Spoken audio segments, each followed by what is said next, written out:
பேசும் பனிமலரே அத்தியாயம் 16.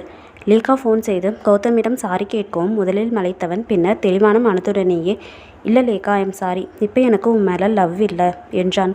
பொய் சொல்லாத கௌதம். நான் எதுக்கு பொய் சொல்லணும்? நிஜமாவே நான் உன்னை மறந்துட்டேன். திரும்ப உன்னை லவ் பண்ணுற மாதிரி எந்த ஐடியாவும் எனக்கு இல்லை. உன்னை இந்த அளவுக்கு அவன் மயக்கி வச்சிருக்காளா? என்ன சொல்கிற? கதிர் என்ன எனக்கு ஃபோன் பண்ணார். அந்த சாரா அவ்வளவு கேவலமானவளாக இருக்கப்பையும் நீ அவளை விடமாட்டேங்கிறியாமே. அந்த அளவுக்கா நீ அவகிட்ட மயங்கிட்ட? ஷட்டப் லேக்கா, அவளை பற்றி பேச உனக்கு எந்த தகுதியுமே கிடையாது.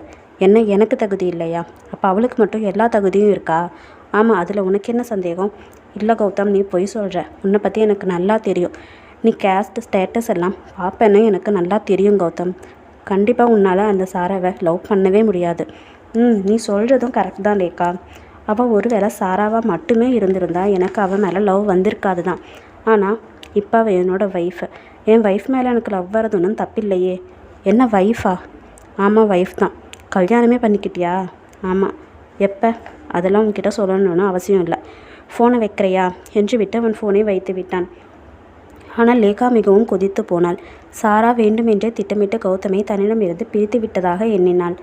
அவள் செய்த தவறினால்தான் கௌதம் அவளை பிரிந்து சென்றதை அவள் உணரவே இல்லை.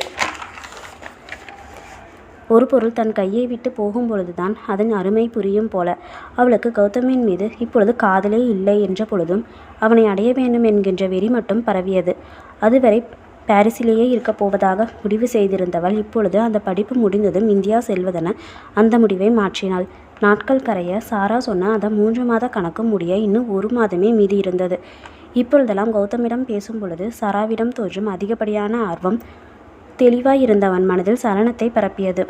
அன்று கூட ஆஃபீஸில் இருந்து லேட்டாக வந்தவன் அவனது அறைக்கு சென்று மீண்டும் திரும்பி சாப்பிடக்கூட வரவில்லை. வெகு நேரம் காத்திருந்து பார்த்தவள் அவன் வராமல் போகவே அவனது அறைக்கே சென்று பார்த்தாள்.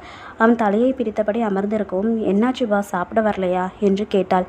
இல்லை, எதுவும் வேணாம், தலை வலிக்குது என்றான். தலைவலியா? ஏன் பாஸ், ரொம்ப வேலையோ? ஆமாம், இன்னும் இருக்குது. எல்லாத்தையும் முடிச்சுட்டு தான் தூங்கணும். சாப்பிடாம வேலை பார்த்தா தலைவலி தான் வரும்.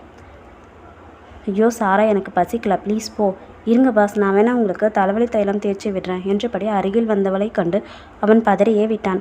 அவளை தடுக்கும் பழி தெரியாமல் விழிவிரிய அவளையே பார்த்து கொண்டு நின்றிருந்தவனை படுங்க என்று படுக்க வைத்தவள் அந்த மருந்தை எடுத்து தேய்த்து விடவும் கண்மூடி அந்த சுகத்தை அனுபவித்தவன் அப்படியே கண் சொக்கி தூங்கியும் போனான்.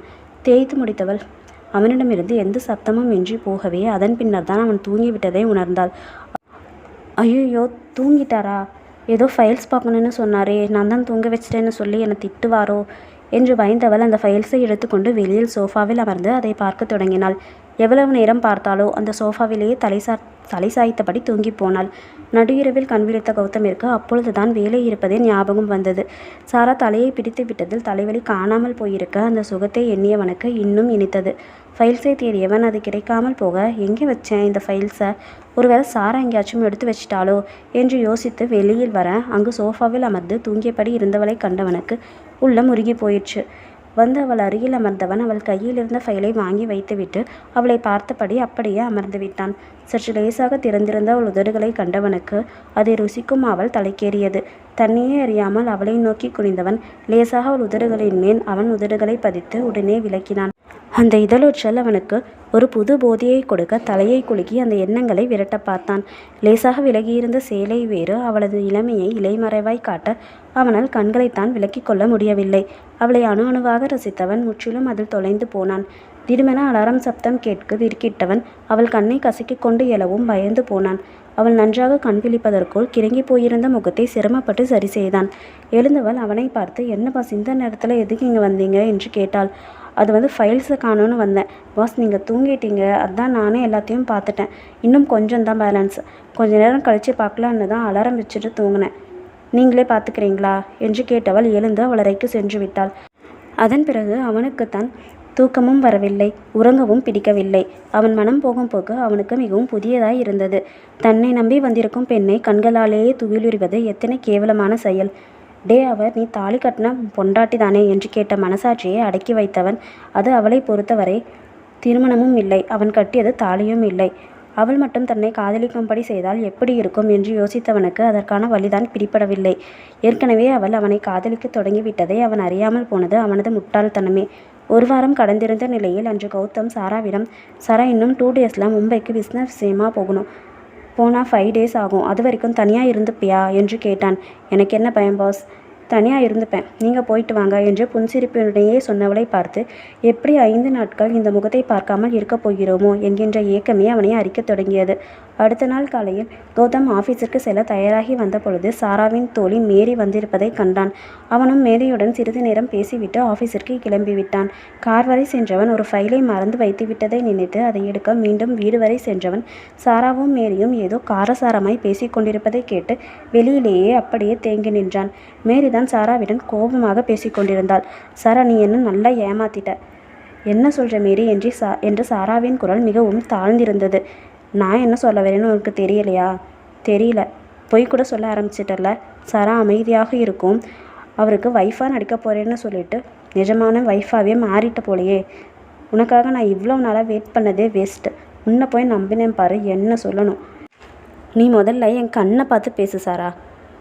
அப்படி எதுவும் இல்லைன்னா நீ தைரியமாக என் முகத்தை பார்த்து பேசியிருப்ப. நீ அந்த கௌதம் கிட்ட பேசினப்ப நான் கவனித்தேன். உன் கண்ணில் காதல் தெரிஞ்சது. இல்லை மேரி என்று அவள் அழுகுரலில் அவசரமாக அதை மறுக்கவும் மேரியின் கையை பிடித்து கெஞ்சவும் ஆரம்பித்தாள். ஏய், நீ முதல்ல கையெடு. நீ என்ன வேணால் ஏமாற்றலாம், ஆனால் கர்த்தரை ஏமாற்ற முடியாது. நீ அவருக்கு செஞ்ச ப்ராமிஸை மறந்துட்ட. இதை நான் கண்டிப்பாக உன்கிட்டேருந்து எதிர்பார்க்கவே இல்லை. இதுக்கான தண்டனை உனக்கு கண்டிப்பாக கிடைச்சே தீரும். நான் வரேன் என்று விட்டு கிளம்பியவள் மீண்டும் திரும்பி, நான் எதுக்கு திரும்பி இங்கே போகிறேன் என்று விட்டு புறப்பட்டாள். அவர்களின் உரையாடலில் உறைந்து நின்ற கௌதம் அவள் வருவதை உணர்ந்து வேகமாக வெளியில் சென்று ஒளிந்து கொண்டான். அவள் சென்றதும் வெளியில் வந்தவன் சப்தமில்லாமல் காரை கிளப்பிக்கொண்டு ஆஃபீஸிற்கும் சென்று விட்டான். ஆஃபீஸில் கௌதமிற்கு ஒரு வேலையும் ஓடவில்லை.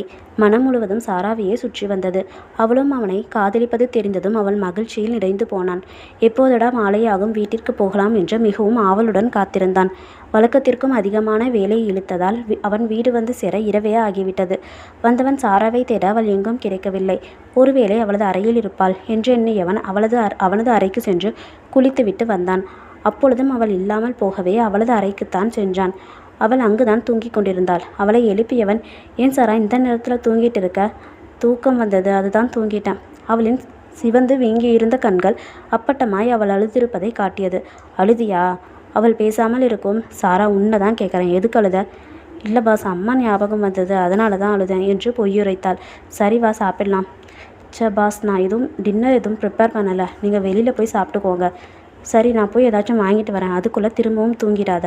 10 minutesல வந்துடுறேன் என்று விட்டு அவளை கூட்டி வந்து ஹாலில் அமர வைத்து விட்டு சென்றான். சிறிது நேரத்தில் வந்தவன் அவளை சாப்பிட கூப்பிட அவளும் வந்து அமர்ந்தாள். அவனை பரிமாறவும் செய்ய அவளோ உயிரற்ற விருத்த பார்வையுடன் அமர்ந்திருந்தாள்.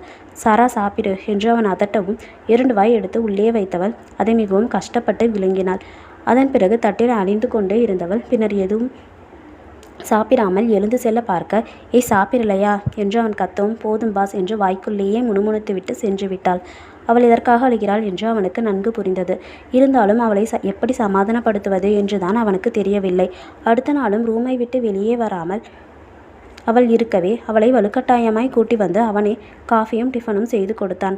ஆனால் அவள் எதையுமே உணரும் நிலையில் இல்லை. அவளின் உயிரற்ற பார்வை அவன் மனதையும் உருக்கியது. பேருக்காக சிறிது கொறித்தவள் மீண்டும் அறையிலேயே சென்று முடங்கிக் கொண்டாள். மீண்டும் வந்து அவளை எழுப்பியவன், சாரா, இன்னைக்கு ஈவினிங் நான் மும்பைக்கு போகிறேன், நீ தனியாக இருந்துப்பல்ல என்று அவன் கேட்கவும் அவள் சரி என்று தலையை மட்டுமே ஆட்டினாள். ஒழுங்கா சாப்பிடுவியா? உன்னை இந்த நிலைமையில் தனியாக விட்டுட்டு போக மனசே வரல. ஆனால் ரொம்ப முக்கியமான மீட்டிங் சாரா, நான் போயே தான் ஆகணும். அவள் ஏதாவது பேசுவாள் என்று காத்திருந்தவன் அவள் அமைதியாக இருக்கும் ஒரு பெருமூச்சை வெளியேற்றபடி ஆஃபீஸிற்கு கிளம்பி போனான். மாலை சீக்கிரம் வீட்டிற்கு வந்தவன் மும்பைக்கு செல்ல தயாராக சாரா இன்னும் அவள் அறையிலேயே தான் இருந்தாள். அவளை பார்க்க சென்றவன், சாரா, நான் போயிட்டு வரேன், பத்திரமா இருந்துப்பல்ல? இருந்துப்பேன். சரி, அட்லீஸ்ட் என்னை அனுப்பி வைக்கவாச்சும் வெளியே வரலாம்ல? மனமே இல்லாமல் எழுந்தவள் வாயில் வரை அவனுடன் வந்து நிற்கவும் அவள் தாலியை பிடித்து நிமிர்த்தியவன், சாரா, இங்கே பாரு, உனக்காக நான் இருக்கேன், எப்பயும் உன்னை விட்டுட மாட்டேன். ப்ளீஸ், நான் ஊருக்கு போயிட்டு வர வரைக்கும் வேலைக்கு சாப்பிட்டுட்டு பத்திரமா இரு. நான் முடிஞ்ச வரைக்கும் சீக்கிரமே வந்துடுறேன் என்று அவனது காதல் மொழிகள் அவள் காதுகளை எட்டினாலும் மனதினை சென்றடையவில்லை. வெறுத்த பார்வையுடனேயே அவனுக்கு விடை கொடுத்தவள் நிம்மதியாய் வந்து படுக்கையில் விழுந்தாள். இனிமேல் அவளை கேள்வி கேட்கவோ சாப்பிடு என்று தொல்லை செய்யவோ யாரும் இல்லை. அவளுக்கு இப்பொழுது வேண்டியது எந்த தடையும் இல்லாத ஆழ்ந்த தூக்கம். அதற்கு தடையாக இருந்தவன் வெளியேறி சென்றதால் அவனுக்கு மிகுந்த மகிழ்ச்சி கூட ஏற்பட்டது. ஓகே ஃப்ரெண்ட்ஸ், ஸ்டோரி எப்படி போகுதுன்னு கமெண்ட்டில் சொல்லுங்கள். லைக் பண்ணி சப்ஸ்கிரைப் பண்ணுங்கள் செல்ல குட்டீஸ். பாய்.